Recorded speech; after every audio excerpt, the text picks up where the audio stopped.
আলহামদুলিল্লাহ রাব্বিল আলামিন ওয়াসসালাতু ওয়াসসালামু আলা আশরাফিল আমবিয়া ওয়াল মুরসালিন নবিয়িনা মুহাম্মাদিন ওয়া আলা আলিহি ওয়া সাহবিহি আজমাইন আম্মা বাদ ফাউযু বিল্লাহি মিনাশ শাইতানির রাজীম বিসমিল্লাহির রহমানির রহিম লা উকসিমু বিহাযাল বালাদ ওয়া আনতা হিল্লুম বিহাযাল বালাদ ওয়া ওয়ালিদিন ওয়া মা ওয়ালাদ লাকাদ খালাকনাল ইনসানা ফি কাবাদ আয়াহসাবু আন লা ইয়াকদির আলাইহি আহাদ ইয়াকুলু আহলাকতু মালাল লুবাদা আয়াহসাবু আন লাম ইয়ারাহু আহাদ আলাম নাজআল লাহু আইনাইনি ওয়া লিসানান ওয়া শাফাতাইন ওয়া হাদাইনাহুন নাজদাইন। মহান আল্লাহর সমস্ত প্রশংসা, যে আল্লাহর কিতাব কোরআনে কারীম আমাদের হেদায়েতের জন্য তিনি নাযিল করেছেন। দরুদ ও সালাম নাযিল হোক আমাদের প্রিয় নবী মুহাম্মদুর রাসূলুল্লাহ সাল্লাল্লাহু আলাইহি সাল্লামের উপর, যার প্রতি এই মহাগ্রন্থ আল কোরআন নাযিল হয়েছে আমাদেরকে সঠিক পথ দেখানোর জন্য। আজকে তাফসীর হবে এই আল কোরআনের সূরা আল বালাদের।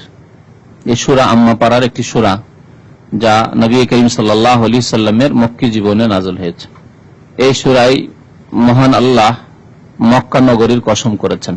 প্রথম আয়াত লা উকসিমু বিহাযাল বালাদ, এই আল বালাদ শব্দকে নিয়ে এই সূরার নামকরণ হয়েছে সূরাতুল বালাদ।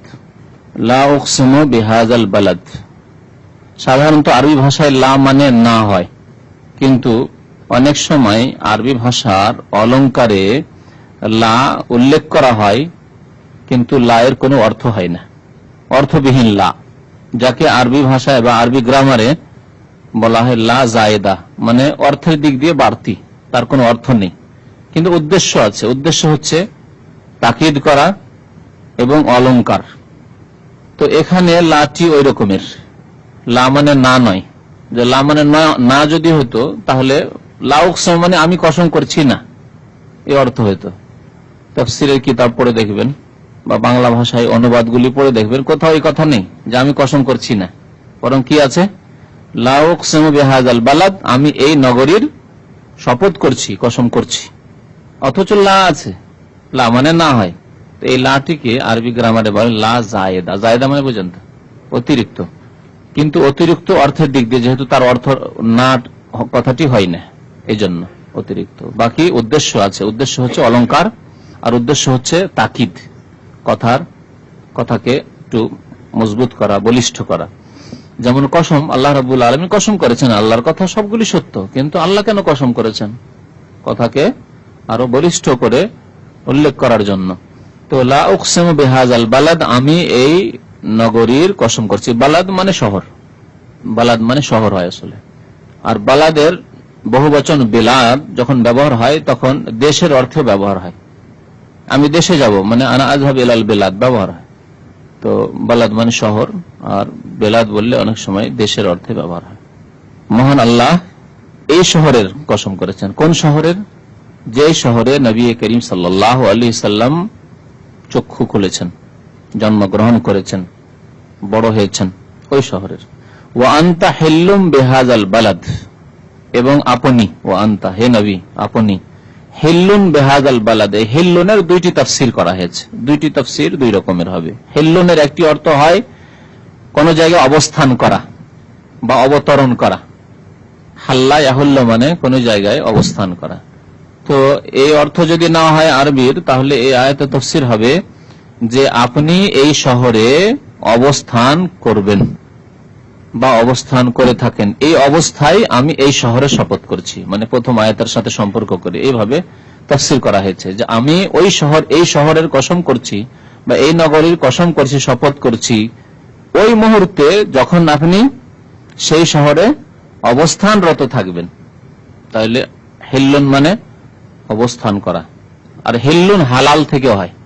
হিল্লুন মানে হালাল, বৈধ, হারামের বিপরীত। এই অর্থ নিলেও এই আয়াতের তাফসীর হবে, কিন্তু তাফসীর ভিন্ন হয়ে যাবে আগের তাফসীর থেকে।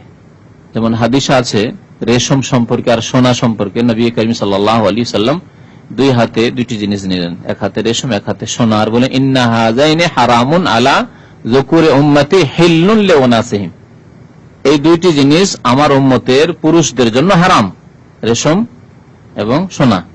হিল্লুন লিউনাসিহিম, এবং এই উম্মতের মহিলাদের জন্য হিল্লুন, হিল্লুন মানে হালাল। এই হিল্লুন, এখানে হিল্লুন শব্দটি ব্যবহার হয়েছে। ওই হাদিসটি থেকে আমার উদ্দেশ্য এই শব্দটি দেখা, যে হিল্লুন মানে হালাল হয়। ওয়া আনতা হিল্লুন বিহাযাল বালাদ, আপনি এই শহরে, বা শাব্দিক অর্থ না করে ভাব অর্থ করি, বেশি বুঝতে সুবিধা হবে, আপনার জন্য এই শহরকে বৈধ করে দেওয়া হয়েছে।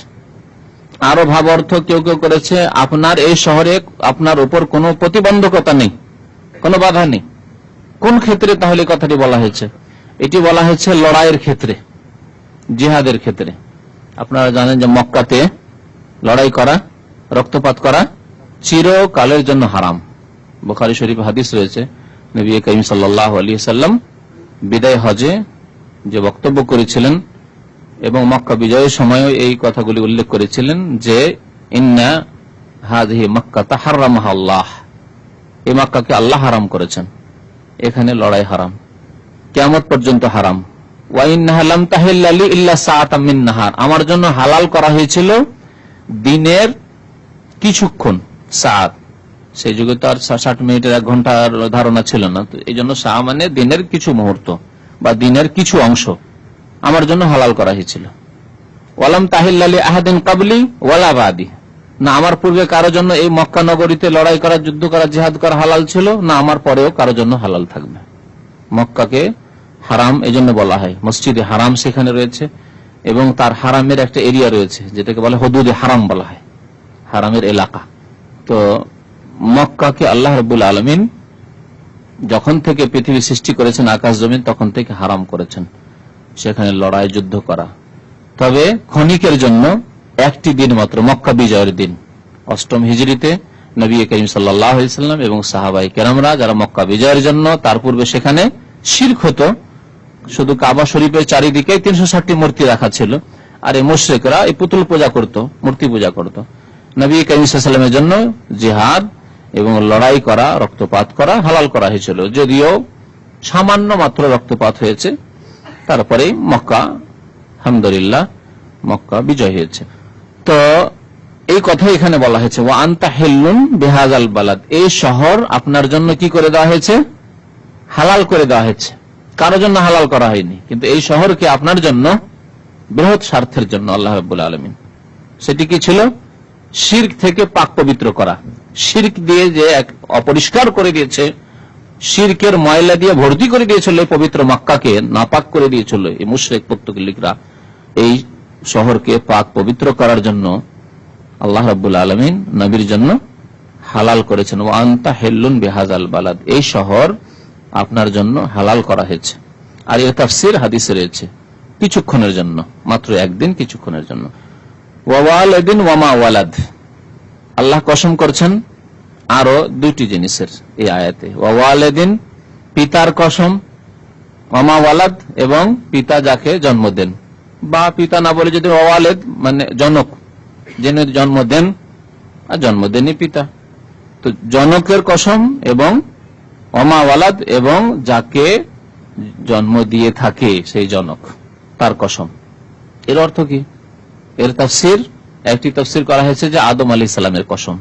প্রথম ওয়ালেদকে জনক, প্রথম জনক আদম আলাইহিস সালাম মানুষের, তো আদম আলাইহিস সালামের কসম। তাফসীরকারগণ এই তাফসীর করেছেন, অধিকাংশ মুফাসসিরিন। আদম আলাইহিস সালামের কসম ওয়ালিদ, যেহেতু আমাদের পিতা আদম, আবুনা আদম, আমাদের পিতা আদম আলাইহিস সালাম, মানব জাতির পিতা। তো ওয়ালিদ, আদম আলাইহিস সালামের কসম। ওমা ওয়ালাদ, এবং আদম আলাইহিস সালাম যাদেরকে জন্ম দিয়েছেন, অর্থাৎ প্রত্যেক মানুষের কসম। তাহলে প্রত্যেক মানুষের কসম করা হয়েছে। তাহলে মার অর্থ হচ্ছে মান। মান মানে, মান আর মায়ে তফাৎ কি জানেন? এখানে মা শব্দ প্রয়োগ করা হয়েছে, আরেকটি হচ্ছে মান। মান আর মা দুটোতে তফাৎ কি? মান হচ্ছে শুধু মানুষের ক্ষেত্রে বলতে হবে না, বরং জ্ঞান বিশিষ্ট, জ্ঞান বিশিষ্টদের ক্ষেত্রে, মানে মানুষের ক্ষেত্রে, জিনের ক্ষেত্রে, ফেরেশতার ক্ষেত্রে বলা যাবে। মান আনতা, আকিল, জাবিল উকুল বলা হয় আরবি গ্রামারে তাদের জন্য। মান আনতা মানে আপনি কে, আর যদি মা আনতা মানে আপনি কি, অর্থ হবে আপনি কি। আপনি কি মানে আপনার গুণ কি। আপনি কি মানে তখন আপনার নাম জিজ্ঞেস করা হচ্ছেন না, আপনি কি মানে আপনার গুণ কি, মুসলিম, ও মুসলিম, কোন দেশি, গুণ। আর মান আনতা যখন জিজ্ঞেস করবো তখন বলবেন যে আমি আব্দুল্লাহ বা আব্দুর রহমান অমুক। তো মান মানে কি আর মা মানে কি? তাহলে মা দিয়ে মা শব্দটি প্রয়োগ হয় কোন ক্ষেত্রে? অধিকাংশ ক্ষেত্রে জ্ঞানবিহীনদের ক্ষেত্রে ব্যবহার হয়, কিন্তু কখনো কখনো আকেলের ক্ষেত্রে অর্থাৎ মানুষ, জিন, ফেরেশতা এদের ক্ষেত্রে ব্যবহার হয়, মানে মানের অর্থে ব্যবহার হয় কখনো কখনো। অধিকাংশ সময় মা বস্তুর ক্ষেত্রে ব্যবহার হয়, মা ব্যবহার হয় বস্তুর ক্ষেত্রে, আর মান ব্যবহার হয় ব্যক্তির ক্ষেত্রে। আরো স্পষ্ট করে, বস্তুর ক্ষেত্রে মা ব্যবহার হয় আর মান ব্যবহার হয় ব্যক্তির ক্ষেত্রে, কিন্তু মা কখনো কখনো ব্যক্তির ক্ষেত্রে ব্যবহার হয়। তো এখানে যদি বলি যে তাফসীরটি করলাম যে ওয়ালিদিন মানে আদম আলাইহিস সালামের শপথ, জনকের শপথ, ওমা ওয়ালাদ এবং তিনি যাকে জন্ম দিয়েছেন, তাহলে মানের অর্থ করলাম, তাই না? মানে প্রত্যেক মানুষের শপথ, আর মানুষ হচ্ছে জ্ঞান বিশিষ্ট ব্যক্তি। সুতরাং মার অর্থ হয়ে গেল মানের, কখনো কখনো যেটা হয় আরবি গ্রামারে। আর কেউ কেউ বলেছেন ওয়ালিদ মানে প্রত্যেক জনকের কসম, শুধু আদমের নয়, প্রত্যেক জনক যে জন্ম দিতে পারে, আর প্রত্যেক জীব জন্ম দিতে পারে, ঠিক না? প্রত্যেক যে মানুষ মানুষকে জন্ম দেয়, জিন জিনকে জন্ম দেয়, অন্যান্য জীব জন্তু পশু পাখি আছে আপন আপন জাতিকে জন্ম দেয়। তো ওয়ালিদিন মানে জনকের শপথ, ওমা ওয়ালাদ, এবং এখানে শুধু মানুষের ক্ষেত্রে নাই, যে কোনো জীব যাকে জন্ম দিয়ে থাকে, মানে প্রত্যেক মখলুকের তাহলে আল্লাহ কসম করেছেন, শুধু মানুষের বলা যাবে না, বরং প্রত্যেক মখলুকের কসম করেছেন। এটি হচ্ছে দ্বিতীয় তাফসীর। তারপরে মহান আল্লাহ ইরশাদ করেছেন লাকাদ খালাকনাল ইনসানা ফি কাবাদ, নিশ্চয়ই নিশ্চয়ই, লাম মানে নিশ্চয়ই আর কাদ মানে নিশ্চয়ই, লাকাদ নিশ্চয় নিশ্চয়ই আমি সৃষ্টি করেছি, আল্লাহ বলছেন ইনসানা মানুষকে, ফি কাবাদ। এই কাবাদের দুইটি তাফসীর করা হয়েছে।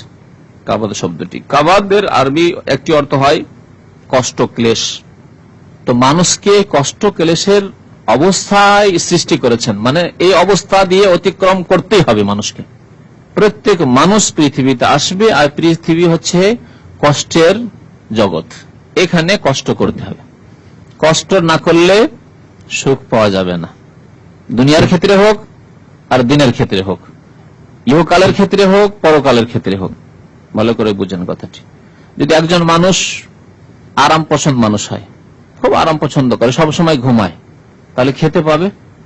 বরং বাবার যা পৈতৃক সম্পত্তি পেয়েছে বিক্রি করে করে খেয়ে দিয়ে পথের ফকির হয়ে ভিক্ষা করে খেতে হবে, ঠিক না? কিন্তু যদি কষ্ট করে, যখন কাজের যোগ্য হলো কষ্ট করলো, বা লেখাপড়ার জামানায় লেখাপড়া করলো, কষ্ট করে পড়াশোনা করলো, যখন পড়াশোনা শেষ হয়ে গেল কর্মক্ষেত্রে নামলো, তখন কষ্ট করলো, কর্ম করলো, মেহনত করলো, তাহলে ইহকালও সুখী হতে পারবে, ঠিক না? ব্যবসা বাণিজ্যের ক্ষেত্রে যাক আর চাকরির ক্ষেত্রে যাক, যে কোনো ক্ষেত্রে যাক না কেন, কৃষকের কাজ করুক, মেহনত করতে হবে। লাকাদ খালাকনা ইনসানা ফি কাবাদ, ইহকালের ক্ষেত্রে, পরকালের ক্ষেত্রে ওই রকমই। একজন মানুষকে আল্লাহর প্রতি ঈমান নিয়ে এসে ভালো আমল করতে হবে।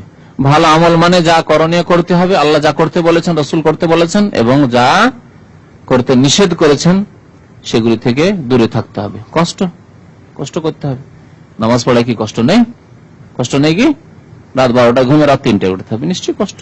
কিন্তু কষ্ট এই কষ্ট করলে ভবিষ্যৎ উজ্জ্বল, আরাম পাবে। কষ্ট করবে না, আরাম পাবে না। রোজা রাখতে কি কষ্ট নেই? অবশ্যই কষ্ট। হজ করতে কষ্ট নেই? ওমরা করতে কষ্ট নেই? জিহাদ করতে কষ্ট নেই? কত কষ্ট। যে নবী করিম সাল্লাল্লাহু আলাইহি ওয়াসাল্লাম জিহাদকে বলেছেন যে জিরওয়াতু সানামিহিল জিহাদ, ইসলামের শীর্ষস্থানীয় কাজ হচ্ছে জিহাদ। যেমন পাহাড়ের চূড়া, ইসলামের চূড়া জিহাদকে বলা হয়েছে, যেহেতু পাহাড়ের চূড়ায় ওঠাটা বড় কষ্টকর, বড় কষ্টকর। সমতল ভূমিতে চলাফেরা করা অনেক সহজ, যদিও মানুষ চলতে ফিরতে ক্লান্ত হয়ে যায়, কিন্তু চূড়ায় যদি উঠতে হয় বড় কষ্ট, বড় কষ্টকর। কোরআনে আল্লাহ বলছেন কুতিবা আলাইকুমুল কিতাল ওয়া হুয়া কুরহুল লাকুম, তোমাদের জন্য কিতাল জিহাদ ফরজ করা হয়েছে, কিন্তু তা বড় কষ্টকর। তাহলে দিনের যে কোনো আমল নিয়ে নেন, জিহাদ ছাড়াও যে কোনো আমল নেন, আপনি কষ্টকর। মাতা পিতার সেবা করতে হবে, কষ্ট করতে হবে না? আপনি ছেলে মেয়েদেরকে হালাল রিজিক খাওয়াবেন, কষ্ট করতে হবে না? যদি বলে এত কষ্ট করে লাভ কি, লেবারের কাজ, এই হাড় ভাঙা কাজ, এসব কাজ না করে আমি শিখতে গেলে সিডি বিক্রি করলাম, যেমন করছে ফাসেকরা, তাহলে ভবিষ্যৎ অন্ধকার, ভবিষ্যৎ অন্ধকার। চুরি করলে তো ভালো, একদিন যদি একটা ব্যাংক ছিনতাই করতে পারি, ব্যাংক ডাকাতি করতে পারি, তবে 6 মাস 1 বছর বসে বসে খাবো, হ্যাঁ? কিন্তু ভবিষ্যৎ অন্ধকার। জাহান্নামে যেতে হবে। আর যদি হালাল রিজিক করেন, দৈনিক 50 টাকা 100 টাকা ইনকাম হচ্ছে, দিনে সারাদিনে খেয়ে দিয়ে শেষ করে দিচ্ছেন, আবার কালকের জন্য আবার মেহনত করতে হবে, একদিন বসে থাকলে খেতে পাওয়া যাবে না, তাহলে হালাল রিজিকের জন্য কষ্ট করতে হবে। তাহলে দুনিয়ার ক্ষেত্রে হোক আর পরকালের ক্ষেত্রে হোক, আখিরাতের ক্ষেত্রে হোক, লাকাদ খালাকনাল ইনসানা ফি কাবাদ, মানুষকে আল্লাহ সৃষ্টি করেছেন কেমন ভাবে, যে তাকে কষ্ট করতে হবে, কষ্ট ক্লেশ করতে হবে। কাবাদের অধিকাংশ মুফাসসিরিনগণ এই তাফসীর করেছেন। আর কোন কোন তাফসীরকারগণ তাফসীর করেছেন কাবাদ মানে সুঠাম করে, সুঠাম মানে সুন্দর আকার আকৃতি, সুন্দর গঠন দিয়ে। আমি মানুষকে সৃষ্টি করেছি সুন্দর গঠন দিয়ে। এই তাফসীর যদি করা হয় তো এই তাফসীরের মিল রয়েছে আরেকটি আয়াতের সাথে, সূরা 3-এর লাকাদ খালাকনাল ইনসানা ফি আহসানি তাকওয়িম, একই অর্থ। নিশ্চয়ই আমি, এখানে আল্লাহ বলছেন লাকাদ খালাকনা ইনসানা, এখানে আছে লাকাদ খালাকনা ইনসানা, এখানে ফি কাবাদ, ওখানে আছে ফি আহসানি তাকওয়িম। এই দুই আয়াতের তাফসীর একই করা হয়েছে। দ্বিতীয় তাফসীরের ক্ষেত্রে কি, যে আমি নিশ্চয় মানুষকে সৃষ্টি করেছি উত্তম আকৃতি দিয়ে, সুঠাম করে, সুন্দর করে। এর তাফসীর করতে গিয়ে মুফাসসিরিনগণ বলেছেন যে দেখেন মানুষকে আল্লাহ কত সুন্দর করে সৃষ্টি করেছেন। মানুষের দেহের মধ্যে সর্বোত্তম অঙ্গ কোনটি? চেহারা আর মাথা। মাথায় রয়েছে ব্রেন। এই ব্রেনের যদি মস্তিষ্কের বিকৃতি ঘটে, পাগল, কোনো মূল্য নেই। ছাগল গরু ভেড়ার চাইতে খারাপ, পেশাব পায়খানা খাবে সে টের পাবে না। তো সর্বোত্তম অঙ্গ এই যে মাথা এবং তার সাথে মুখমণ্ডল, এটাকে মানুষকে কত সুন্দর করে আল্লাহ সৃষ্টি করেছেন যে উঁচু করে রাখে। উত্তম অঙ্গটি সবচাইতে উঁচুতে, আর উঁচু করে সোজা হয়ে চলাফেরা করে। কত সুন্দর ধরন গঠন আল্লাহ দান করেছেন মানুষকে। পক্ষান্তরে অন্য পশুকে কেমন করে সৃষ্টি করেছেন, তার মাথা এবং মুখমণ্ডলটি অবনমিত নিচের দিকে, দেখতে ভালো লাগে না। তো আল্লাহ বলছেন লাকাদ খালাকনাল ইনসানা ফি কাবাদ, নিশ্চয় মানুষকে আমি সৃষ্টি করেছি ফি কাবাদ, মানে কষ্ট ক্লেশের মধ্যেই, মানে সে কষ্ট ক্লেশের মধ্যেই থাকবে এই কথা নির্ধারিত করে। অথবা আমি মানুষকে সৃষ্টি করেছি ফি কাবাদ, সুঠাম করে, সুন্দর গঠন দিয়ে।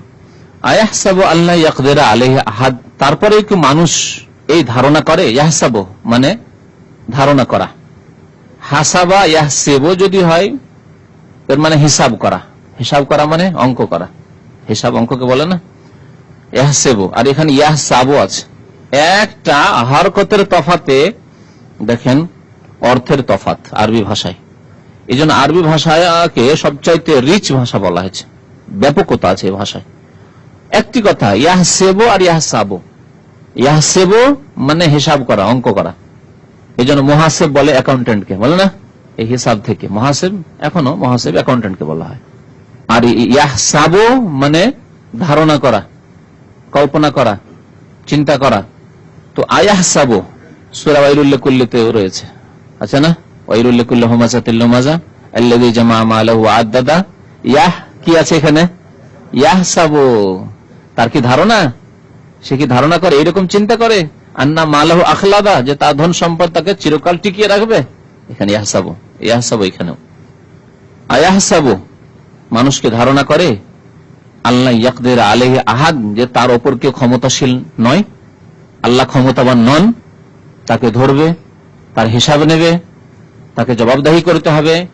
আল্লাহর কুদরত ক্ষমতার বাইরে যেতে পারে না, আল্লাহর ক্ষমতার আয়ত্তাধীন তাকে থাকতে হবে। এ কথা কি চিন্তা করে না? সত্যি কাফের চিন্তা করে না।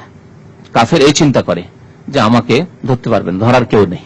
কাফের, সে কাফের মুসলিম কাফেরই হোক, যারা আল্লাহ বিশ্বাসী নয় হয়তো, অথবা নাস্তিক মুরতাদ কাফের হোক, তাদের ধারণা যে লা ইয়াকদিরা আলাইহি আহাদ। কিন্তু তা কি সত্য? বাংলাদেশের সন্ত্রাসীদের ভয়ে, মানে মুজাহিদিন গ্রুপের ভয়ে, সন্ত্রাসীদের ভয়ে এই মুরতাদ, ঢাকা ইউনিভার্সিটির কি প্রফেসর আজাদ মুরতাদ, যাই হোক নামটা নিতে ইচ্ছা হয় না, সেই জন্য ঘৃণিত নাম, তো চলে গেল জার্মানিতে, কাফের দেশে চলে গেল। এই আশঙ্কায় গিয়েছিল না, তোমরা মরণকে ভয় করে যদি পালাও বাঁচতে পারবে। সেখানে গেল, সেখানে গিয়ে আল্লাহ রাব্বুল আলামিনের সৈনিক মালাকুল মউত পৌঁছে গেল, আর জঘন্য অবস্থায় মদ খেয়ে মাতাল হয়ে ধ্বংস হলো, যেখানে কোনো আপনজন কেউ নেই। চিরকালের জন্য জাহান্নামী। আলহামদুলিল্লাহ রাব্বিল আলামিন, এবং বড় আক্ষেপের বিষয়ে বিদাতি মোল্লা মুরতাদদের যে জানাজা যারা পড়ে আমাদের দেশে, কবর পূজারী মোল্লারা, এরা ইসলামকে ধ্বংস করে দিল। এরা এই মুরতাদের চাইতে বেশি ইসলামকে ধ্বংস করলো। এরা যে জানাজা পড়ে এরকম মুরতাদের, তখন এরকম মুরতাদের সাহস বেড়ে যায়। সবাই যদি একমত হতে পারতো, এই মুসলিম ওলামারা, আরে তুমি বিদাতি আছো আপন জায়গায়, কিন্তু মুরতাদ তো ইসলামের শত্রু, তোমার বিদাতেরও শত্রু, তোমার কবর মাজারেরও শত্রু। এই কবর পূজারী মোল্লা মৌলভীগুলো এই বাংলাদেশে যদি একমত হতে পারতো আর জানাজা যদি বয়কট করত, তাহলে অনেক মুরতাদরা শিক্ষা পেত থেকে। এদের কি জানাজা পড়া জায়েজ? হারাম। মুসলমানদের কবরস্থানে দফন করা জায়েজ? হারাম। এই বিদাতিরা মুরতাদের জানাজা কেন পড়বে না? ইন্দিরা গান্ধী যদি কোরআন খানি করতে পারে, এরা ইন্দিরা গান্ধী যখন হালাক হয়েছিল তখন এরা কোরআন খানি করেছিল, ভারতের কবর পূজারী মোল্লারা। বুঝেন তো কোরআন খানি না? বুঝেন না? বক্সানোর জন্য যে কোরআন খানি 40 হয়, 3 দিনে হয়, 10 দিনে হয়, যেসব করে কবর পূজারীরা। এর হচ্ছে অবস্থা। আমাদের দেশের কবর পূজারী পীর পূজারীরা যারা বলে আজমির শরীফ, এই শরীফ কোন শরীফ জানেন? এই আজমিরে এই অটল বিহারী, হিন্দু দলের যে প্রধানমন্ত্রী ছিল, বিগত প্রধানমন্ত্রী, এ যখন গেল বাজপেয়ী, তখন তাকে পাগড়ি পরালো। আমাদের দেশে কওমি মাদ্রাসাতে হাটহাজারিয়া ফুটিয়াতে, এই যে মাদ্রাসাগুলি বাংলাদেশে আছে বা ভারতে আছে, কওমি মাদ্রাসা যারা পাশ করে তাদেরকে একটা করে পাগড়ি দেয়। বুখারী পড়ে, দাওরা হাদিস পড়ে ফারেক হলে কি করে জানেন? একটা পাগড়ি দেয়, একটা লাঠি দেয়, দিয়ে ফারেক করে বিদায় করে, যে তুমি আজকে ফারেক হয়ে গেলে। তো এই বাজপেয়ীকে ফারেক করলে কবর পূজারীরা। কথা বুঝতে পারছেন? এ হচ্ছে অবস্থা। তো কেন হুমায়ুন আজাদের মতো মুরতাদদের জানাজা পড়বে না এই মুশরিকরা, এই মুশরিক মোল্লা বিদাতিরা, যারা দোয়াতুন আলা আবওয়াবে জাহান্নাম, প্রিয় নবী মুহাম্মদ রাসূলুল্লাহ সাল্লাল্লাহু আলাইহি ওয়াসাল্লাম বলেছেন এই শ্রেণীর মোল্লাদের সম্পর্কে, যারা জাহান্নামের দরজায় দাঁড়িয়ে দাওয়াত দিয়ে আহ্বান করে থাকে, এসো আমাদের সাথে জাহান্নামে আসো। তো মানুষ কি ধারণা করে? আল্লাহ জিজ্ঞেস করছেন, আল্লাহ ইয়াকদির আলাইহি আহাদ, তার উপর কেউ ক্ষমতাবান নয়। যদি ধারণা করে সে মুসলিম নয়, সে কাফের। কাফেরই ধারণা করতে পারে। আল্লাহর ক্ষমতাকে অস্বীকার করে, আল্লাহর অস্তিত্বকে অস্বীকার করে, আল্লাহর রুবুবিয়ত উলুহিয়াতকে অস্বীকার করে, আল্লাহর বিধি বিধানকে অস্বীকার করে, আল্লাহর কিতাব কোরআন কারীমকে অস্বীকার করে, সেই ব্যক্তি। ইয়াকুলু, সে বলে থাকে, এই কাফের বিধর্মী নাস্তিক, আহলাকতু মালাল লুবাদা। আহলাকতু মানে ব্যয় করেছি। আহলাকা মানে যদিও হালাক করা, ধ্বংস করা, আর ব্যয় করলেই ধ্বংস শেষ হয়ে গেল, সেজন্য আহলাকা মানে এখানে ব্যয় করা। আমি ব্যয় করেছি মালাল লুবাদা, অজস্র সম্পদ, আমার ভোগ বিলাসে। মানে দুনিয়াদার যে ব্যক্তি, তার কাছে টাকা পয়সা আসছে, কোটি কোটি লাখ লাখ টাকা আসছে, আর সে কি করছে? তার ভোগ বিলাসে ব্যয় করছে। যারা পাপে লিপ্ত, বিভিন্ন রকম ভাবে তারা পয়সাকে দুনিয়ার ভোগ বিলাসে ধ্বংস করছে। তো ইয়াকুলু, এই কাফের বা নাস্তিক বিধর্মী বলে থাকে, আহলাকতু মালাল লুবাদা, আমি ব্যয় করেছি অজস্র ধন সম্পদ, অফুরন্ত ধন সম্পদ। আয়াহসাবু আল্লাম ইয়ারাহু আহাদ, সে কি ধারণা করে যে তাকে কেউ দেখে না, প্রত্যক্ষ করে না? তার কি ধারণা যে তুমি কোনখানে ব্যয় করছো? মদ খাওয়াই, জেনা ব্যভিচারে, দেশ বিদেশে গিয়ে হারাম অন্যায় কাজ করাই, ইত্যাদি ইত্যাদি। সে কি ধারণা করে যে আল্লাম ইয়ারাহু আহাদ, আল্লাহ প্রত্যক্ষ করেন না, যিনি হিসাব নেবেন? তারপরে আল্লাহ রাব্বুল আলামিন বেশ কিছু নিয়ামতের কথা বলছেন, যে নিয়ামতগুলি মানুষকে দান করেছেন। আল্লাহ ইরশাদ করেছেন, আলাম নাজআল লাহু আইনাইন, মানুষকে কি আমি 2 চক্ষু দান করিনি? নাজআলা মানে সৃষ্টি করা হয়, কোনো কাজ করা হয়, আর ভাব অর্থ দান করা। আলাম নাজআল লাহু আইনাইন, মানুষকে কি আমি আইনাইন মানে 2 চক্ষু, 2 চক্ষু দান করিনি? ওয়া লিসানাও ওয়া শাফাতাইন, এবং একটি জিহ্বা দান করিনি? ওয়া শাফাতাইন, 2টি ঠোঁট দান করিনি? শাফাতান ঠোঁট। আল্লাহ যদি এই জবান, জিভ না দান করতেন, তাহলে কথা বলতে পারতাম কি? কিভাবে আল্লাহ রাব্বুল আলামিন এই জিহ্বাকে সেট করেছেন যে কথা বলছেন, এই 2 দিকে ওপরে নিচে যে এতগুলি দাঁত রয়েছে, কিন্তু ও নিরাপদ রয়েছে, এত নড়াচড়া করছে, কিন্তু দাঁতের তলায় পড়ে আহত হয় না, ঠিক না? আল্লাহ রাব্বুল আলামিন কুদরত। তারপরে এই 2টি ঠোঁট না দিলে কথা স্পষ্ট হতো না। 2টি ঠোঁট এবং এই জিহ্বার মাধ্যমে আল্লাহ রাব্বুল আলামিন আমাদেরকে বাকশক্তি দান করেছেন। নিজের মনে যেসব কথাবার্তা আসে, সেসব কথা মানুষের কাছে প্রকাশ করতে পারি। আম্মাকে বলবো, আব্বাকে বলবো, আমি ছেলে মেয়েদেরকে কোনো কথা বলবো, স্ত্রীকে মনের কথা বলবো খুলে, মানুষকে বলবো, যা কিছু বলতে চাইছি প্রথম অন্তরে তা তৈরি হচ্ছে, তারপরে সে কথা প্রকাশ পাচ্ছে আমাদের এই জবান এবং এই দুই ঠোঁটের মাধ্যমে। এ কি আল্লাহ দান করেননি? আলাম নাজআল্লাহু আইনাইন ওয়া লিসানান ওয়া শাফাতাইন, একটি জবান এবং দুইটি ঠোঁট কি আমি দান করিনি? ওয়া হাদাইনাহুন নাজদাইন, এবং আমি দুইটি পথ কি সুস্পষ্ট করে দিইনি, দুইটি পথ দেখিয়ে দিইনি। হাদা ইহদি মানে দেখানো, যাকে আমরা হিদায়াত করা বলি। হিদায়াত করা কাকে বলা হয়? দেখিয়ে দেওয়াকে। নবী করিম সাল্লাল্লাহু আলাইহি ওয়াসাল্লামকে হাদি বলা হয়েছে। হাদি মানে পথ প্রদর্শক, তিনি পথ দেখাতেন, সঠিক পথ দেখাতেন এবং খারাপ পথ থেকে সতর্ক করতেন। আল্লাহ বলছেন আমি দুইটি পথ দেখিয়ে দিই। দুইটি পথের অর্থ হচ্ছে একটি ভালো পথ, যার নাম সিরাতে মুস্তাকিম, আর একটি খারাপ পথ।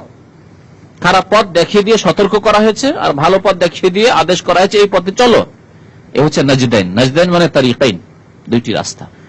ওয়া হাদাইনাহুন নাজদাইন, এবং মানুষকে আমি দুইটি পথ প্রদর্শন করেছি, মানে দেখিয়ে দিয়েছি, এবং তাদেরকে খারাপ পথ থেকে সতর্ক করেছি আর ভালো পথে চলার আদেশ দান করেছি। মানুষ শুধু পথ দেখাতে পারে, আর আল্লাহ পথ দেখিয়ে গন্তব্যস্থানে পৌঁছেও দেন, যাকে তৌফিক বলা হয়। এই জন্য হিদায়াত, হাদা শব্দটি দুই অর্থে ব্যবহার হয়। একটি হচ্ছে রাস্তা দেখিয়ে দেওয়া, আর একটি হচ্ছে গন্তব্যস্থানে পৌঁছে দেওয়া। গন্তব্যস্থানে পৌঁছে দেওয়া দিনের ক্ষেত্রে, হিদায়াতের ক্ষেত্রে এই কাজটি হচ্ছে একমাত্র মহান আল্লাহ, কোন নবী রসুল বা কোরআন দিয়ে হতে পারে না। গন্তব্যস্থানে পৌঁছে দেওয়া, কথা ভালো করে বুঝবেন। আর রাস্তা দেখিয়ে দেওয়া, এর জন্য নবী রসুলদেরকে আল্লাহ পাঠিয়েছেন।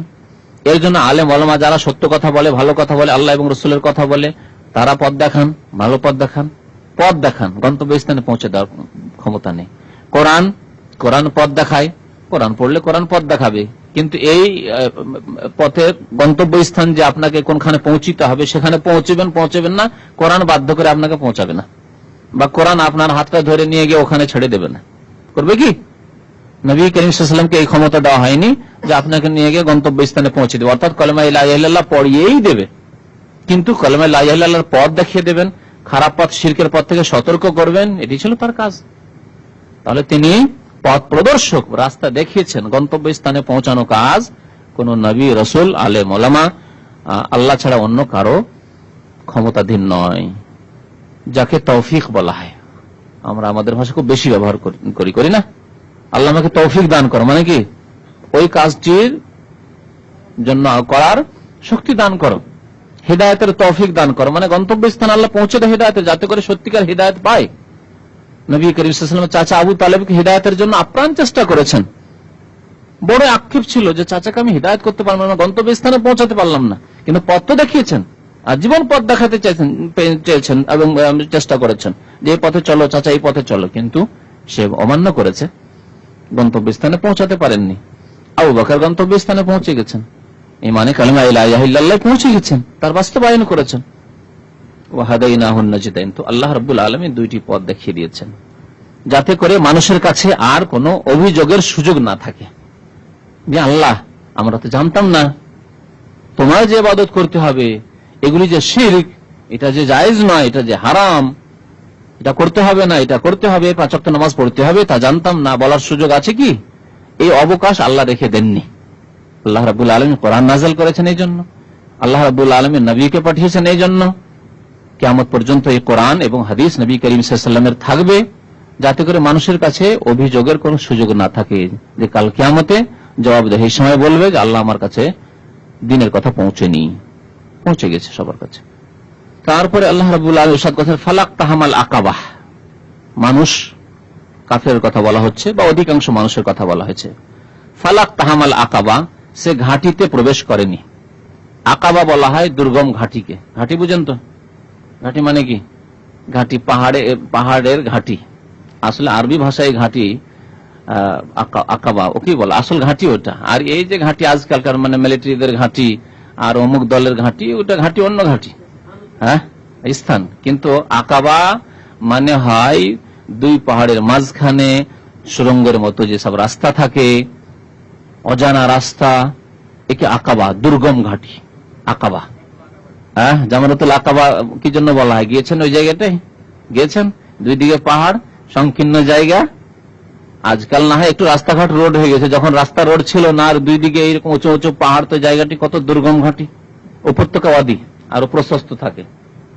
মাঠ, দুই পাহাড়ের মাঝখানে যে মাঠ থাকে সেটাকে উপত্যকা ওয়াদি বলা হয়, আর নিচু জায়গা সেটাকে ওয়াদি বলা হয়। আরবি ভাষায় ওয়াদি উপত্যকা। আর আকাবা ঘাটি, আঁকাবাঁকা হয়ে রয়েছে, সোজা নয়, আর সংকীর্ণ একেবারে চাপা রাস্তা, দুই পাহাড়ের মাঝখানে ঘাটি। ঘাটিতে চলতে গেলে কষ্ট হয়, উঁচু নিচু হয়ে রয়েছে, কোনো জায়গায় হয়তো পাহাড়ও রয়েছে, পাহাড় পার করে আবার যেতে হচ্ছে। তো এইরকম একে আকাবা বলা হয়। তো আল্লাহ এখানে আকাবা বলেছেন দিনের কাজকে, দিন গ্রহণ করা, কবুল করা এবং দিনের কাজকর্ম করাকে, হারাম থেকে বেঁচে থাকাকে আকাবা বলা হয়েছে। দুর্গম ঘাটি, দুর্গম ঘাটিতে চলাফেরা করলে যেমন কষ্ট পেতে হয়, কোনো সময় নিচু জায়গায়, কোনো সময় উঁচু জায়গায়, কোনো সময় সংকীর্ণ চাপা রাস্তা, জানি না সামনে কি আছে না আছে, শত্রুও থাকতে পারে কোথাও লুকিয়ে, আক্রমণ করতে পারে, এইরকম দুর্গম ঘাটি আকাবা। তো আল্লাহ বলছেন ফালাক ইখতাহামা, মানে হঠাৎ করে প্রবেশ করা, দাখালা। ফালাক তাহামাল আকাবা, সেই ব্যক্তি দুর্গম ঘাটিতে প্রবেশ করেনি, মানে দিনের বাস্তবায়ন করেনি।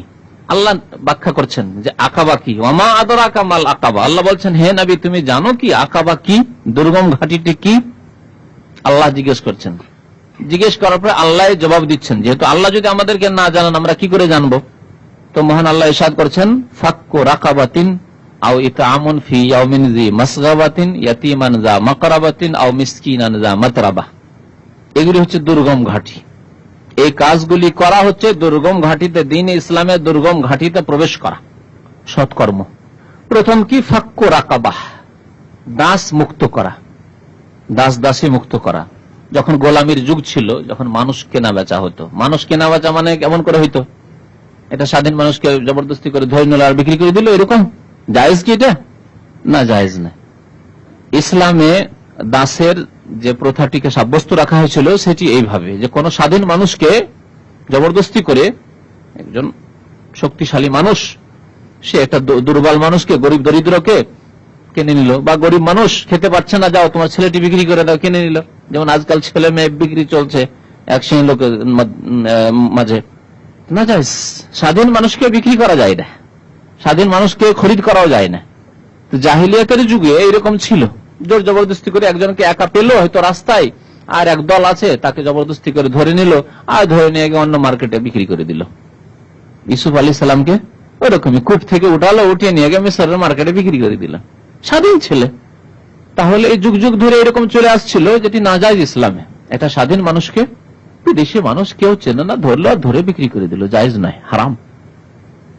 ওইভাবে জাহিলি যুগে, বলছি যে জাহিলি যুগে এটা হতো। এটাকে সিস্টেমেটিক করে দেওয়া হয়েছিল ইসলামে। সেটা হচ্ছে দাস কি হবে? যে ব্যক্তি জিহাদ ফি সাবিলিল্লাহতে আল্লাহর রাস্তায় যাবে, যাওয়ার পরে কাফেরদের বিরুদ্ধে লড়াই করলো, লড়াই করার পরে কাফেররা পরাজিত হলো, পরাজিত হয়ে যারা বন্দী হইল, নারী পুরুষ বা শিশু বন্দী হলো, তারা হচ্ছে দাস দাসী। যারা বন্দী হলো দাস দাসী। এখন এদের মালিক কে হবে? এদের মালিক সেখানকার মুসলিম খলিফা, ইসলামিক সরকার। ইসলামিক সরকার তখন কি করবেন? বা ওই জিহাদের যিনি আমির ছিলেন, কমান্ডার ছিলেন, তিনি দায়িত্বশীল, তিনি দেখবেন যে মুজাহিদিন কারা জিহাদে অংশ নিয়েছে তাদেরকে বন্টন করে দিয়ে দিবেন। যার ভাগে যে এরকম আসে, তিনি যেটা ভালো মনে করেন ভাগ বন্টন করে দিয়ে দিবেন দাস দাসীদেরকে। এরা দাস দাসী হয়ে গেল। অমুসলিম যারা ইসলামের বিরুদ্ধে লড়াই করার জন্য এসেছিল আর তারপরে বন্দী হয়েছিল, তারা হয়ে গেল দাস দাসী। যুদ্ধবন্দীদের সাথে কি করা সম্ভব? এছাড়া আরেকটি অপশন আছে, যেটা আজকাল হচ্ছে, যে জেলে নিয়ে গিয়ে পাইকারি হারে ঢুকিয়ে দেওয়া, তাই না? জেলে ঢুকিয়ে রাখা, আর তারপরে তাদের যা শাস্তি হয় তা শাস্তি দেওয়া। তাই করছে না আজকাল? যদি কোনো দেশের সাথে যুদ্ধ হয় তো তাই করছে না? করছে না? এত বড় জেলের ব্যবস্থা করা সেই মদিনায় কি সম্ভব ছিল? নারীদের জন্য আলাদা, পুরুষদের জন্য আলাদা, শিশুদের জন্য আলাদা, এইরকম জেলের ব্যবস্থা করা কি সম্ভব ছিল? অসম্ভব। মানুষের নিজের ঘর নিয়ে বাস করার জন্য মুহাজিরিনদের, আনসারের বাড়িতে তারা লজিং খেয়ে কোন রকম করে দিন ইসলাম শিখছেন নবী করিম সাল্লাল্লাহু আলাইহি ওয়াসাল্লামের কাছে মসজিদ নববীতে, সেটিও আপনার খেজুর পাতার মসজিদ নববী। কোথায় এরকম জেলখানার ব্যবস্থা করবে? ওই খড় পাতা দিয়ে যদি জেলখানা তৈরি করা, ভেঙে ভাঙচুর করে কোথাও পালিয়ে যাবে। তারপরে জেলখানাতে যে নির্যাতন হয়, জুলম অত্যাচার হয়, তা কারো অজানা নেই, ঠিক না? যে জুলম অত্যাচার জেলখানাতে হচ্ছে আজকের পৃথিবীতে, তা সবাই জানেন। যারা একটু খবর রাখেন, আজকে ইরাকে এই জালেমরা কি আচরণ করলো আবু গরিব জেলে মুসলিম ভাই বোনদের সাথে, তা সবার জানা। তাহলে জেলে যারা পরাজিত তাদেরকে বন্ধ করে রাখা এটা সমস্যার ভালো সমাধান নাই। সমস্যার ভালো সমাধান দ্বীন ইসলাম দিয়েছে, তা হচ্ছে যে তাদেরকে প্রত্যেকের ঘরে একটা দুটো করে ভাগ করে দিয়ে দেওয়া, এবং ইসলামের আদেশ তাদের সাথে সদাচরণ করবে। শুধু তাই না, তোমরা যা খাবে তাই খাওয়াবে। নবী করিম সাল্লাল্লাহু আলাইহি ওয়াসাল্লাম বলেছেন না, বলেননি? তোমাদের খাদেমকে, তোমাদের দাস দাসীকে তোমরা যা খাবে তাই খাওয়াবে, যা পরবে তাই পরাবে। যেমন কাপড় তুমি পরছো তেমন কাপড় পরাবে। ভারী কাজের তাদেরকে আদেশ দেবে না। যদি ভারী কাজের আদেশ দিতে হয় তো ফাইনুহুম, তাহলে সহযোগিতা করো, সাথে কাজ করো। চিন্তা করেন, একজন মালিক নিজেই যদি তার চাকরের সাথে, তার দাসের সাথে কাজে লেগে যায়, তাহলে তার মন কত খুশি হবে। অসুবিধা কি? আরে কাজ ভারী হলেও তো আমার মালিক কাজ করছে, আমার সাথে কাজ করতেই হবে, সংসারের কাজ। ইসলাম এই আদর্শ শিখে এই বন্দীদের সমস্যার সমাধান করেছে। এর নাম হচ্ছে দাস দাসী। তো তার যে মুসলিম হলে আপনি আজাদ করলে বড় সওয়াব রয়েছে, এমনকি অমুসলিমকেও যদি আজাদ করে দেন তাতেও সওয়াব রয়েছে, সওয়াব রয়েছে। এই জন্য তো বলা হচ্ছে ফাক্কু রাকাবাতিন। ওই দুর্গম ঘাটির প্রথমটি কি? দাস মুক্ত করা। বন্দী হয়ে এসছে, পরাজিত হয়েছিল, বন্দী হয়ে এসছে, বা পরাজিত হয়ে বন্দী হয়ে একজনের ঘরে এসেছিল, সে তখন বিক্রি করে দিতে পারে। হ্যাঁ, তার মালিকানাধীন যখন দিয়ে দিল খলিফাতুল মুসলিমিন, ইসলামিক সরকার, তখন সে ইচ্ছা করলে নিজের কাছে রাখবেন, আমার প্রয়োজন নেই, আমার বাড়িতে জায়গা নিয়ে রাখার মতো আমি আমার খাদ্যের ব্যবস্থা নেই, বা আমার পয়সার বেশি প্রয়োজন আছে, যাক আমার এই চাকরকে আমি বিক্রি করে দিই, এই খাদেমাকে বিক্রি করে দিই। এ হচ্ছে দাস দাসী। আর খাদেমা কাজের মেয়েরা আর বাড়ির ড্রাইভাররা এরা দাস দাসী নয়। যেমন এক শ্রেণীর মূর্খ জাহেলরা মনে করে যে পয়সা আছে ঘরে আর খাদেমা নিয়ে চলে আসলো, যে কোনো দেশে হোক না কেন, আমার দেশে যারা শহরে বসবাস করে এক বাড়িতে 3টা 4টা 5টা কাজের মেয়ে, এরা দাসী নয় আপনার। আপনি মনে করবেন না যে আপনার জন্য তার দিকে দৃষ্টিপাত করা, নজর দেওয়া হালাল, তার সাথে কোন রকমের যৌন সম্পর্ক হালাল না হারাম। কিন্তু দাসীর ক্ষেত্রে যে ইসলামে যে দাসী রয়েছে, মানে জিহাদ ফি সাবিলিল্লাহ গিয়ে জান মালের কুরবানি করার পরে যেটা ভাগে পেলেন, যদি একটি মহিলা ভাগে পেয়ে যান একটি ইদ্যতের পরে, একটি হাইজের ইদ্যতের পরে, যখন বুঝতে পারলেন যে না এর পেটে কিছু নেই, তখন আপনার জন্য স্ত্রীর মতোই হালাল হয়ে গেল। এই কথা কোরআনে বলা হয়েছে। এটা হচ্ছে দাসীর বিধান।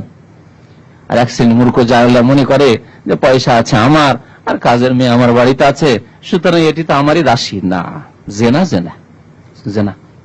আল্লাহ কোরআনে কারিমে এই দাস দাসীদেরকে স্বাধীন করার জন্য কত উৎসাহিত করেছেন। দেখেন, দুর্গম ঘাটির প্রথমটি কি? ফাক্কু রাকাবাতিন, দাস মুক্ত করা। তারপরে কসমের কাফফারাতে দাস মুক্ত, জিহারের কাফফারাতে দাস দাসী মুক্ত করেন আপনি। বিভিন্ন কাফফারাতে আদেশ করা হয়েছে, ফরজ করা হয়েছে যে দাস মুক্ত করো। এর মাধ্যমে দাস দাসীর প্রথাকে ধীরে ধীরে ছড়িয়ে দাও এবং এদেরকে স্বাধীনভাবে আল্লাহর ইবাদত বন্দেগী করার সুযোগ দাও, কাজকর্ম করে খাবার সুযোগ দাও। একটা সমস্যা সমাধানের জন্য এই দাস দাসীর প্রথাকে ইসলামে রাখা হয়েছে। এইরকম সমস্যা যখন আবার আসবে, জিহাদ ফি সাবিলিল্লাহ কায়েম করবেন, আর আমাদের ঘরে যখন আসবে তখন আল্লাহ ওইভাবে দাস দাসী বানানোকে জায়েজ করেছেন, কোরআনে জায়েজ রয়েছে। ফাক্কু রাকাবাতিন, তাহলে দাস মুক্ত করা। আচ্ছা, দাস দাসী আজকাল নেই, তো এই আয়াতের উপর আমল করার আর কোন ক্ষেত্র আছে? প্রশ্ন। আজকাল তো দাস দাসী নেই। আল্লাহ বলছেন দুর্গম ঘাটি মানে ভালো আমলের একটি হচ্ছে কি? দাস দাসী মুক্ত করা। এখন দাস দাসী তো কেউ নেই, তাহলে এই আয়াতের উপর আমল কি স্টপ এখন, না আমল করার কোন ক্ষেত্র আছে? বলেন কি আছে? হ্যাঁ, জি জি জি। নিরীহ ব্যক্তি, নির্দোষী ব্যক্তি জেলে বন্দী রয়েছে, সে বেশি হকদার যে তাকে বন্দী মুক্ত করুন, জেল থেকে বের করে নিয়ে আসুন। একজন ধার্মিক মানুষ, তার উপর মিথ্যা অপবাদ দিয়ে দেওয়া হয়েছে যে এ দেশদ্রোহিতার কাজ করে, ইত্যাদি ইত্যাদি, এই কাজ করেছে, সেই কাজ করেছে, মার্ডারের কেসে তাকে ফাঁসিয়ে দেওয়া হয়েছে, অথচ সে জানেও না এইসব কাজকর্ম। হ্যাঁ, চুরিতে ফাঁসিয়ে দেওয়া হয়েছে, ডাকাতিতে ফাঁসিয়ে দেওয়া হয়েছে, সত্যবাদী মানুষ, ভালো মানুষ, তাকে বের করে নিয়ে আসেন। এই আয়াতের উপর আমল হবে ফাক্কু রাকাবাতিন। আল্লাহ আয়াতগুলো কিসের জন্য নাযিল করেছেন? বাস্তবায়নের জন্য, আমলের জন্য না। তা আমলের ক্ষেত্রটা আমাকে জেনে নিতে হবে যে দাস দাসী তো নেই, তো কি আমল করব। জি, তো যারা বন্দী রয়েছে, বিশেষ করে যারা নির্দোষী, তাদেরকে বের করে নিয়ে আসা। আর দোষী যদি হয় আর তওবা করে, দোষী কিন্তু জেলে গিয়ে শাস্তি পেয়ে তওবা করছে, বুঝতে পারছেন লোকটি তওবা করেছে, তাহলে তার সহযোগিতা করেন। আপনার ইমানি দাবি যে ফাক্কু রাকাবাতিন, আপনি তাকে বন্দী মুক্ত করেন।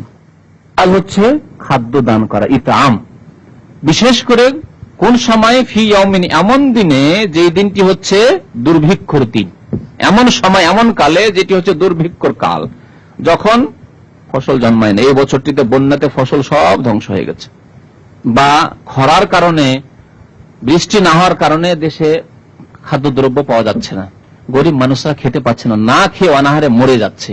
সেই দিনে আপনার বাড়িতে, আপনি একটু পয়সাওয়ালা মানুষ, আপনার ঘরে পয়সা আছে, বা আপনার ঘরে আপনি একটু বেশি জমি জায়গাওয়ালা মানুষ, আপনার বাড়িতে গত বছরই হয়তো খাদ্যদ্রব্য আছে, সেগুলি দিয়ে খাওয়ানো, নিজেও খান আর একটু কম খেয়ে মানুষকে খাওয়ান। আর এতে আমন, খাদ্য দান করা, ফি ইয়াউমিন জি মাসগাবা, মাসগাবা মানে ক্ষুধা, ক্ষুধার দিবসে, যেই সময় ক্ষুধার্ত থাকবে মানুষরা, সেই সময় বিশেষভাবে অন্ন দান করা। এটা হচ্ছে দুর্গম ঘাটিতে প্রবেশ করা, নিজে কষ্ট করে, নিজে পেটকে 3 ভাগ করে 1 ভাগ খান, আর বাকি যে 2 ভাগ 3 ভাগ মানে 3 ভাগ ফুল করে খাওয়া। আজকালকার মুসলমানদের অভ্যাস এরকম, অথচ নবী করিম সাল্লাল্লাহু আলাইহি ওয়াসাল্লাম বলছে এটা কাফেরদের আচরণ। ইন্নাল কাফির ইয়াকুলু ফি সাবাতি আমআ ওয়া ইন্নাল মুমিনা ইয়াকুলু ফি মিআন ওয়াহিদিন। মুমিন একটি পেটে খায়, একটি আঁতে খায়, আর কাফের 7 পেট খায়।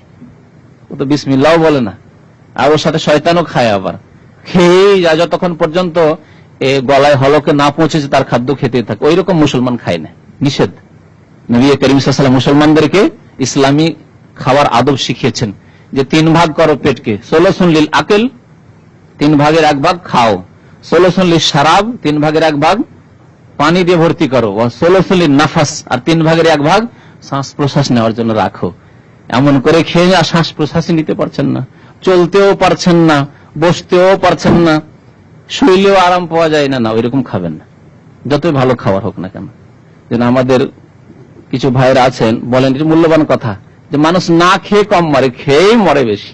কথা ঠিক না? আজকালকার জামানায় না খেয়ে মরা লোক পাবেন না আপনি। ছিল কোন জামানায় হয়তো ছিল, দুর্ভিক্ষ ছিল, তখন না খেয়ে মানুষ মরতো না, আজকাল খেয়েই মরছে বেশি।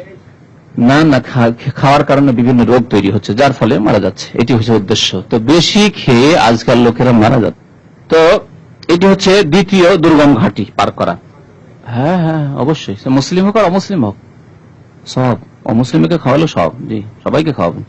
ইয়তীমান যা মাকরাবা, এবং খাওয়াবেন কাদেরকে? বিশেষ করে ইয়তীমকে, যে আপনার আত্মীয়। বিশেষভাবে ইয়তীম আত্মীয় নয় তাকেও খাওয়াবেন, কিন্তু বিশেষভাবে যদি ইয়তীম আত্মীয় হয়, আপনার ভাইয়ের ছেলে, আপনার চাচাতো ভাই, মামাতো ভাই, খালাতো ভাইয়ের ছেলে, আপনার আত্মীয়দের মধ্যেকার ইয়তীম, যার বাবা মারা গেছে, তার দেখাশোনা কে করবে? আপনার দায়িত্ব, যেহেতু আপনার বংশের ছেলে সে। ইয়তীমান এমন ইয়তীম যা মাকরাবা, যার সাথে তোমার আত্মীয়তা রয়েছে। এটি হচ্ছে দুর্গম ঘাটি। ইয়তীমকে অন্ন দান করা, ইয়তীমকে বস্ত্র দান করা। আও মিসকিনান যা মাতরাবা, অথবা দরিদ্রকে, মিসকিন ফকির, এমন দরিদ্রকে অন্ন দান করা, যা মাতরাবা, যে ধুলো ধূসরিত। ধুলো ধূসরিত কেন? যা মাতরাবা, তোরাব মানে মাটি, ওই মাতরাবা তোরাব থেকে, মানে অনাহারের কারণে চলাফেরা করতে পারছে না, বসে থাকতে পারছে না, গড়াগড়ি করছে মাটিতে। যখন খুব বেশি অনাহার হয়ে যায়, তখন আর মানুষ দাঁড়াতেও পারে না, বসে থাকতেও পারে না, তখন কি করে?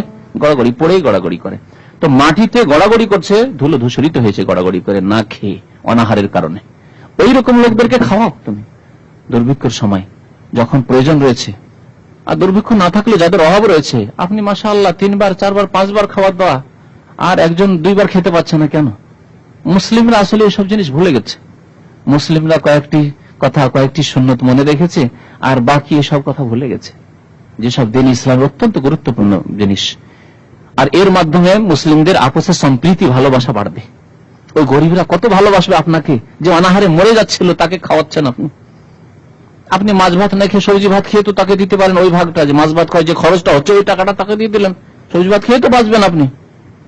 আও মিসকিনান যা মাতরাবা, এমন দরিদ্র যে ধুলো ধূসরিত, তাকে অন্ন দান করে। এতটুকু যথেষ্ট কি না? তাই আল্লাহ বলছেন না, আরো কিছু কাজ করতে হবে। দৃষ্টান্তমূলক আল্লাহ রাব্বুল আলামিন উদাহরণস্বরূপ কিছু বর্ণনা করলেন, যে এই কাজগুলি হচ্ছে ভালো আমল, ভালো কাজ।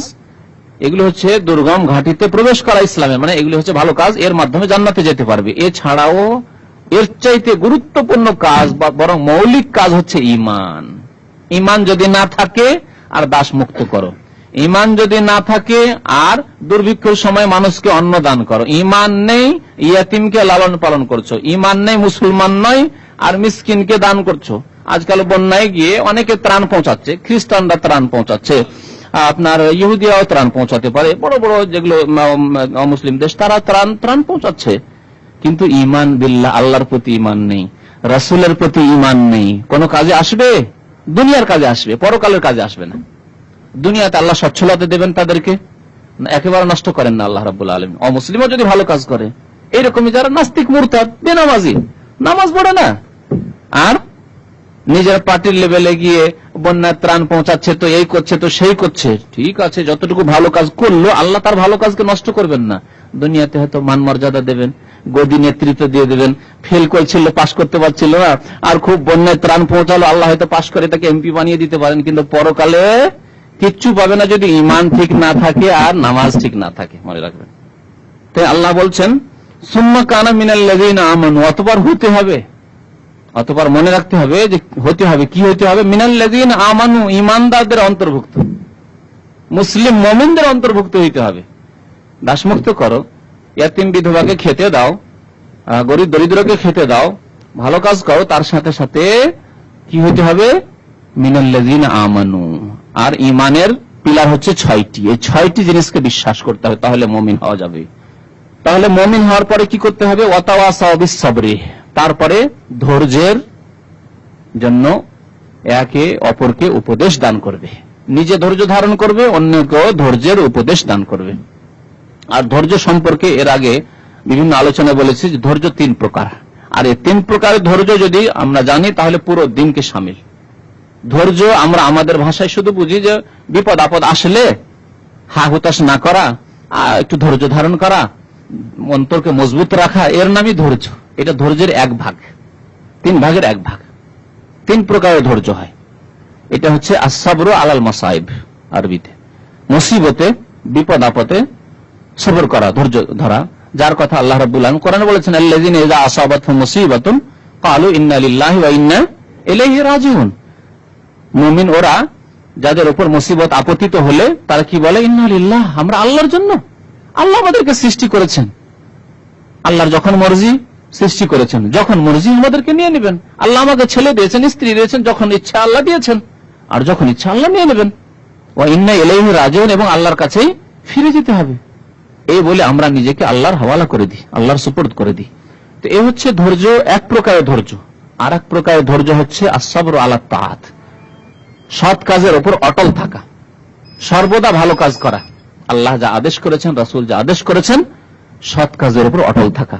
নামাজ কন্টিনিউ নামাজ পড়া, এমন নয় যে মাঝে মাঝে পড়লাম, মাঝে মাঝে ছেড়ে দিলাম। সৌদি আরবে নামাজ পড়লাম, বাংলাদেশে গিয়ে ছেড়ে দিলাম, হ্যাঁ, বাবার সামনে মায়ের সামনে তার নামাজ পড়লাম, শ্বশুর বাড়ি গিয়ে একটু শ্বশুরকে খুশি করার জন্য নামাজ পড়লাম, জামাই তো ভালো নামাজি, আর যখন শহরে চলে আসলাম তখন নামাজ পড়ি না, ঢাকায় চলে আসলাম কেউ তো ছেড়ে না, নামাজ পড়ি না। 1 শ্রেণীর লোকের নামাজ ওইরকম। কফিল খুব ভালো মানুষ, নামাজি মানুষ, কফিলের সামনে যখন থাকে তখন তো আগে গিয়ে মসজিদে হাজির, বা ডিউটির সময় এখন কর্ম, তো এক সময় নামাজ পড়তে গেলে আধা ঘন্টা একটু রেস্ট পাওয়া যাবে, তার জন্য নামাজ পড়তে মসজিদে হাজির। কিন্তু জোহরের সময় ডিউটি শেষ হয়ে গেছে, এখন পাকশাক করতে লাগলেন, নামাজ না পড়ে পাকশাক করতে লাগলেন, বুঝলেন? ফজর সময় ডিউটি নেই, সেজন্য ঘুমিয়ে, ডিউটির সময় হলে ঠিক নামাজ পড়তে যেতেন। যদি ফজর সময় নাইট ডিউটি থাকতো তো বলতেন যে নামাজ পড়তে যেতে দিতে হবে, যদি একটু আরাম পাবো।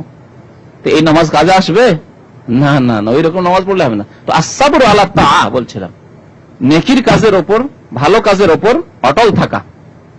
আর আরেকটি সবর হচ্ছে, ধৈর্য হচ্ছে as-সাবরু আনিল মাসিয়া, পাপ থেকে নিজেকে বাঁচিয়ে রাখার জন্য ধৈর্য ধারণ করা, লোভ সংযম করা।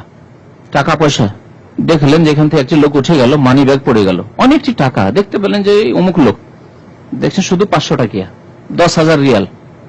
এখানে সাবর, সাবরের পরিচয়, এখানে ধৈর্যের পরিচয়। ধৈর্য যদি আপনার থাকে, গুনাহ থেকে বাঁচার ধৈর্য, তাহলে চট করে ওই লোকটিকে ডাক দিবেন, টাকা দেখে নেওয়া, অ্যামাউন্ট দেখে নেওয়ার পরে ভাই আপনার পয়সা নেন। আর যদি এই সাবর না থাকে, লোভ সংযম করতে পারলেন না, 10,000 রিয়াল, গোটা বছর 2 বছর ইনকাম করে হয়তো 10,000 হবে না আমার, পেয়ে গেলাম একসাথে 1 মিনিটের মধ্যে, চুপ করে পকেটে ভরে নিলেন। ধৈর্য থাকলো না, গুনাহ থেকে ধৈর্য ধারণ করলেন না আপনি। ওইরকম জিনা, ব্যভিচার, সুযোগ সুবিধা পেয়েও ইন্নী আখাফুল্লাহ, ইউসুফ আলাইহিস সালামের মতো, আমি আল্লাহকে ভয় করি, আমি আল্লাহকে ভয় করি, ইন্নী আখাফুল্লাহ। ওই লোকের মতো যাকে আল্লাহ নিজের ছায়া দান করবেন কাল কিয়ামতে, সে কি বলেছিল? ইন্নী আখাফুল্লাহ, আল্লাহকে আমি ভয় করি। তুমি আহ্বান করলে কি হবে, তুমি তোমার বাড়িতে নির্জনে ডাকলে কি হবে, কোন মানুষের ভয় নেই, আল্লাহ দেখছেন আমাকে। সবর, লোভ সংযম করা। আস-সাবরু আনিল মাসিয়া, পাপ থেকে বেঁচে থাকার জন্য ধৈর্য ধারণ করা। এখানে ধৈর্যের প্রয়োজন রয়েছে। ধৈর্য যদি না থাকে, একটা যুবক মানুষ, একজন যুবতী, তাহলে আল্লাহর ভয় যদি না থাকার এই ধৈর্য, ইমানি ধৈর্য যদি না থাকে, আস-সাবরু আনিল মাসিয়া, তাহলে যে কোনো পাপ হয়ে যেতে পারে। এইরকমই যারা থাইল্যান্ডে লটারি খেলছে, জুয়া খেলছে, ধৈর্যের ব্যাপার স্যাপার। 300 টাকা বেতন, কতদিন এই টাকা উঠাবো, যে টাকা খরচ করে এসছি, আর তারপরে কি বাবা মার জন্য পাঠাবো, আর নিজেই বা কি করবো, বিয়ে শাদী করতে হবে, তখন থাইল্যান্ডে লটারি খেলা শুরু করলে ধৈর্য নেই যে। কিন্তু আপনি একজন মুমিন, গুনাহ থেকে সবর করবে, ধৈর্য ধারণ করবে। আল্লাহ যা দিয়েছে, 300 টাকাই বেতন দিয়েছে, 300 টাকার উপরে আমি ধৈর্য ধরছি, আমি হারাম 1 পয়সা নেব না, আমি লটারি খেলতে যাব না, জুয়া খেলতে যাব না। তোমার ইচ্ছা আল্লাহ, তুমি বরকতের মালিক। আস-সাবরু আনিল মাসিয়া। তো আল্লাহ রাব্বুল আলামিন বলছেন ওয়াতাওয়াসাউ বিস-সাবর, নিজে ধৈর্য ধারণ করে এবং অপরকে ধৈর্যের জন্য উপদেশ দান করে। ওয়াতাওয়াসাউ বিল মারহামা, এবং দয়ার জন্য একে অপরকে উপদেশ দান করে। নিজেও দয়া করে এবং অপরকে দয়ার জন্য উপদেশ দান করে। এগুলি হচ্ছে ভালো কাজ, এই কাজগুলি করতে হবে। নবী করিম সাল্লাল্লাহু আলাইহি ওয়াসাল্লাম একটি হাদিসে বলেছেন, সহিহ মুসলিমের হাদিস, ইরহামু মান ফিল আরদি ইয়ারহামুকুম মান ফিস সামায়ে। পৃথিবীতে যারা রয়েছে, জমিনে রয়েছে, তাদের উপর তুমি দয়াবান হও, দয়া করো, তাহলে আকাশে যিনি আল্লাহ রয়েছেন তিনি তোমার উপর দয়াবান হবেন। মানফিল আরদে, এখানে শুধু বলা হয়নি যে মানুষের উপর, যে কেউ রয়েছে পৃথিবীতে তার উপর দয়া করো, তুমি দয়া করো, আল্লাহ দয়া করবেন। একটা বিড়াল রয়েছে বাড়িতে, খেতে পায় না, খিদাই রয়েছে, দয়ার প্রয়োজন নেই? দয়ার প্রয়োজন আছে।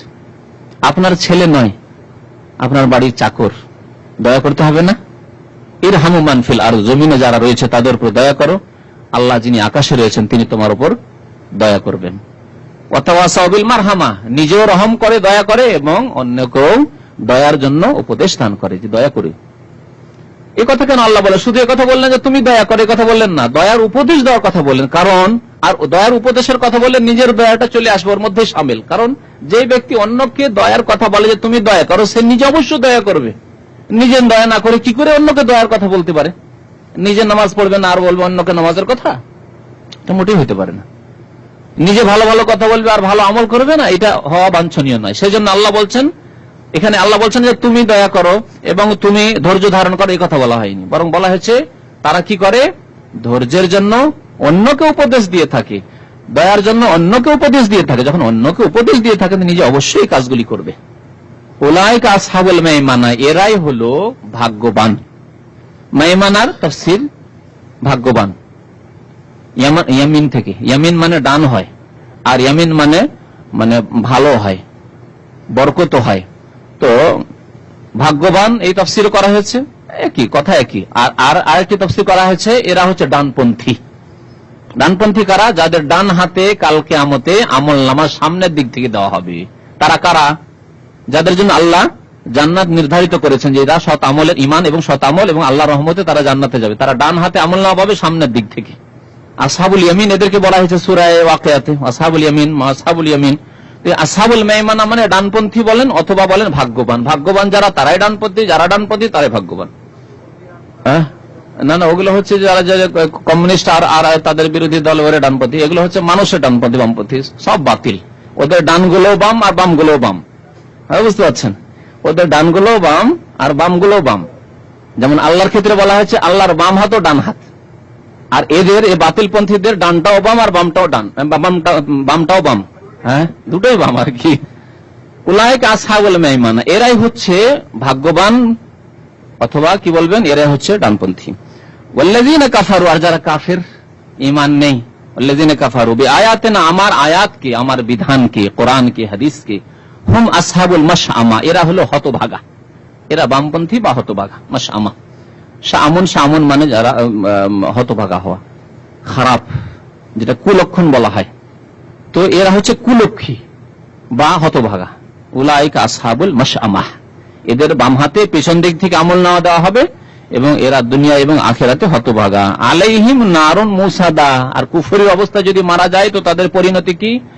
তাদের ওপর আল্লাহ রাব্বুল আলামিন আগুন দিয়ে কি করে দিবেন? আল্লাহ রাব্বুল আলামিন আমাদেরকে কোরআন বোঝার এবং তার প্রতি আমল করার তৌফিক যেন দান করেন। আল্লাহ তাআলা আমাদের গুনাহ খাতা যেন মাফ করে দেন। আমিন। সাল্লাল্লাহু আলা নবিয়িনা মুহাম্মদ ওয়া আলা আলিহি ওয়া সাহবিহি।